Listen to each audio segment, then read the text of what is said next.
নমস্কার বন্ধুরা, আরও একটি নতুন পর্বে আপনাদের সবাইকে স্বাগত জানাই। বন্ধুরা, আমরা মহিলারা সারা দিন ধরে সংসারের কাজ করেও সংসারের কাজ কিন্তু শেষ করতে পারি না। তাই একটুখানি যদি বুদ্ধি খাটিয়ে সংসারের প্রতিটি কাজ করি, সংসারের কাজগুলো যেরকম সহজ করে আমরা শেষ করে নিতে পারবো, আমরা নিজেদের জন্য কিছুটা হলেও সময় বের করতে পারবো।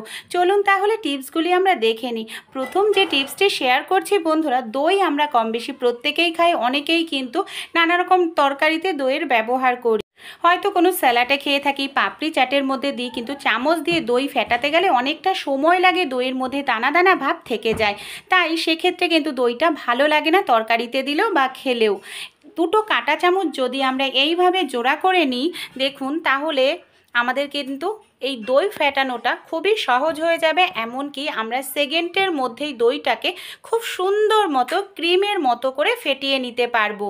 নর্মাল চামচ দিয়ে যেটা করতে গেলে আমাদের 1-2 মিনিট সময় লাগতো, সেক্ষেত্রে কাঁটা চামচ ব্যবহার করলে দেখুন আমাদের 1-2 সেকেন্ডের মধ্যেই কাজটি হয়ে যাবে। কত সুন্দরভাবে দইটা আমরা ফেটিয়ে নিলাম, একেবারে ক্রিমের মতো তৈরি হয়ে গেল। ভালো লেগে থাকলে টিপসটি আপনারাও অ্যাপ্লাই করে দেখবেন। চলুন তাহলে পরের টিপসটি আমরা দেখে নিই। বন্ধুরা, আমরা যে এই ধরনের সবজিগুলো, ঝিঙে বলুন কিংবা ভেন্ডি, এই সবজিগুলো কিনে এনে অনেকে ফ্রিজের মধ্যে রেখে দিই, বাইরে রেখে দিই। ফ্রিজে থাকলেও 7-8 দিন পর সবজিগুলো একেবারে শুকনো হয়ে যায়। শুকনো হয়ে যাওয়া সবজিগুলো কিন্তু ঠিকঠাক মতো সেদ্ধ হয় না, যতই আমরা তেল মশলা দিয়ে রান্না করি খেতে ভালো লাগে না। তাই আপনাদেরও যদি সবজিগুলো এরকম একেবারে শুকনো শুটো হয়ে গেছে, ছোট্ট টিপসটি অ্যাপ্লাই করে দেখবেন। এখানে দেখুন সবার প্রথমে আমি একটি পাত্র নিয়ে নিয়েছি।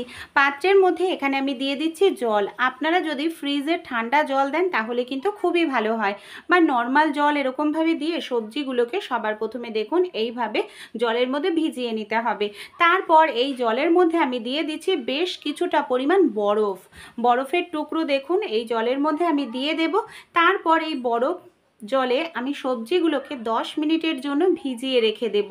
বন্ধুরা, এইভাবে আমরা যদি 10 মিনিট সবজিগুলোকে ভিজিয়ে রাখি, তাহলে কিন্তু আমাদের যে সবজিগুলো একেবারে দেখুন শুকিয়ে গেছিলো, সেই সবজিগুলো কিন্তু একেবারে তরতাজা ফ্রেশ হয়ে যাবে। দেখতে পাচ্ছেন আমি ভিজিয়ে রেখেছিলাম, এখন সবজিগুলো দেখুন কত সুন্দর ফুলে উঠেছে। এমনকি এই সবজিগুলো রান্না করলে খুব সুন্দরভাবে সেদ্ধও হবে আর খেতেও কিন্তু ভালো লাগবে। তাই ছোট্ট টিপসটি বন্ধুরা আপনারাও অ্যাপ্লাই করে দেখবেন।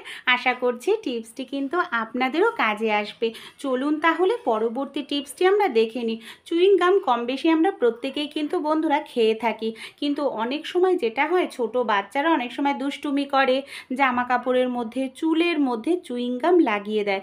বিশেষ করে যদি চুলের মধ্যে চুইং গাম লেগে যায় বন্ধুরা, দেখুন এইভাবে হাতে পায়ে লোমের মধ্যেও যদি লেগে যায়, সহজে কিন্তু চুইংগামটা ছাড়ানো যায় না।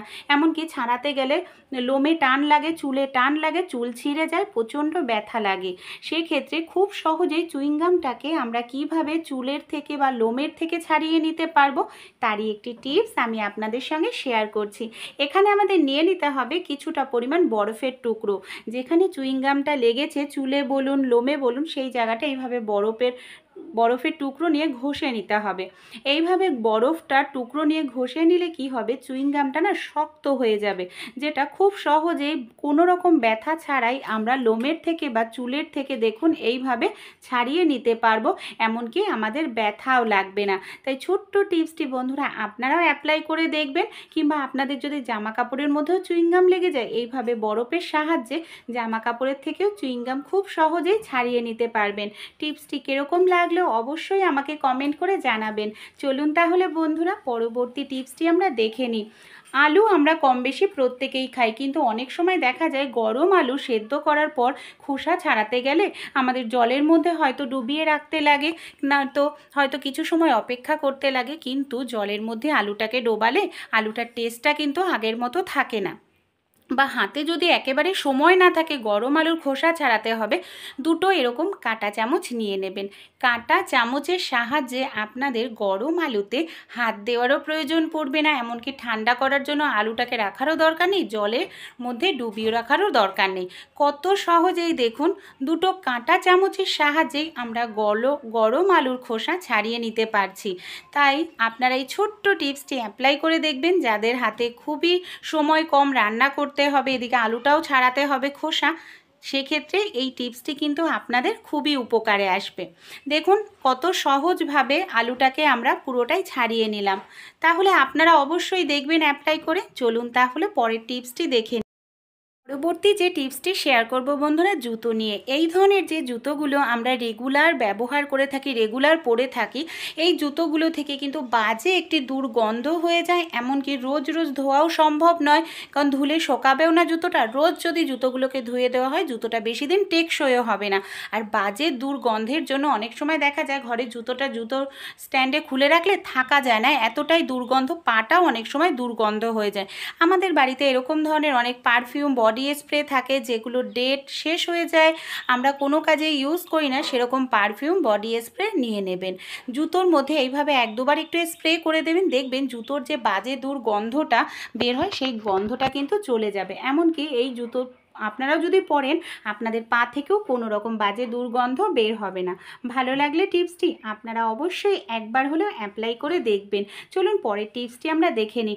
ডাল কম বেশি আমরা প্রত্যেকেই কিন্তু খেয়ে থাকি, কিন্তু কোনো রকম গ্যাস জ্বালানো ছাড়াই আপনারা কখনো ডাল রান্না করে দেখেছেন? কিভাবে কোনো রকম গ্যাস জ্বালানো ছাড়াই আমরা ডাল রান্না করতে পারবো তারই একটি টিপস আপনাদের সঙ্গে শেয়ার করব। এখানে সবার প্রথমে দেখুন মুসুরির ডাল নিয়ে নিয়েছি। মুসুরির ডালটাকে জল দিয়ে খুব ভালো করে কচলে কচলে আমি এইভাবে ধুয়ে নিচ্ছি। 2-3 বার খুব ভালো করে এইভাবে ধুয়ে ডালের যে জলটা আছে সেই জলটাকে ফেলে দেব। তারপর দেখুন এখানে আমি নিয়ে নিয়েছি একটি হটপট বা ক্যাসারল নিয়ে নিতে হবে। ধুয়ে রাখা ডালটাকে, মুসুরির ডালটাকে এইভাবে আমি হটপটের মধ্যে দিয়ে দিলাম। এবার আমি ঝালের জন্য এখানে 2টো কাঁচা লঙ্কা দিয়ে দিচ্ছি। এখানে আমাদের নিয়ে নিতে হবে বেশ কিছুটা পরিমাণ গরম জল। এখানে কিন্তু গরম জলটা অবশ্যই ব্যবহার করতে লাগবে।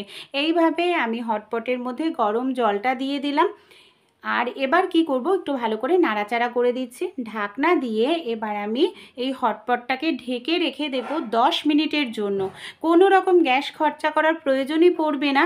আমি 10 মিনিট পর আপনাদের দেখাচ্ছি। 10 মিনিট পর বন্ধুরা দেখুন আমাদের ডালটা কত সুন্দর সেদ্ধ হয়ে গেছে। যদি মোটা দানার ডাল হয়, বড় বড় ডাল হয়, তাহলে একটু সময়ও কিন্তু লাগতে পারে, 15 মিনিটও লাগতে পারে। দেখুন ডালটা আমাদের একেবারে নরম হয়ে গেছে। এমনকি এই ডালটা এবার আমরা জল দিয়ে কাটা দিয়ে ঘুটেই কিন্তু ফোড়ন দিয়ে নিতে পারবো। এতে আমাদের গ্যাসের খরচাটা কিন্তু বন্ধুরা অনেকটা কমে যাবে। দেখুন ডালটা আমি হাতে আঙুলে দেখুন এইভাবে করলে পুরো কিন্তু ডালটা মিশে যাচ্ছে। তাহলে এই ছোট্ট টিপসটি আপনারা অবশ্যই অ্যাপ্লাই করে দেখবেন বন্ধুরা। আশা করছি এই টিপসটিও আপনাদের অনেকটাই কাজে লাগবে।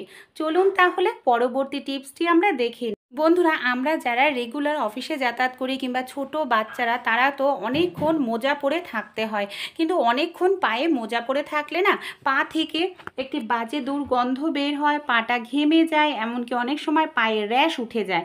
তাই যারা 5-6 ঘন্টা 7-8 ঘন্টা মোজা পরে থাকেন এই ছোট্ট টিপসটি অ্যাপ্লাই করবেন। ছোট বাচ্চাদের ক্ষেত্রেও আপনারা এই ছোট্ট টিপসটি অ্যাপ্লাই করবেন। মোজা পরানোর আগে পায়ে যদি সামান্য পরিমাণ একটু পাউডার খুব ভালো করে এইভাবে লাগিয়ে দেবেন।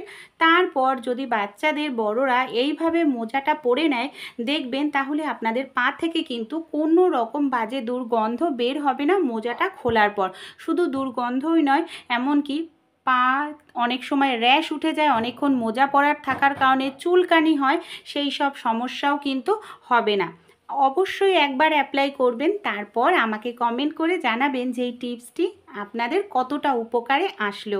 চলুন তাহলে পরের টিপসটি আমরা দেখে নিই। অনেকেই আমরা এইভাবে গ্রেটারের সাহায্যে পেঁয়াজটাকে গ্রেট করে থাকি, কিন্তু এইভাবে গ্রেট করলে অনেক সময় গ্রেটারটা ধার থাকে, আমাদের আঙুল নখ কেটে যাওয়ার সম্ভাবনা থাকে।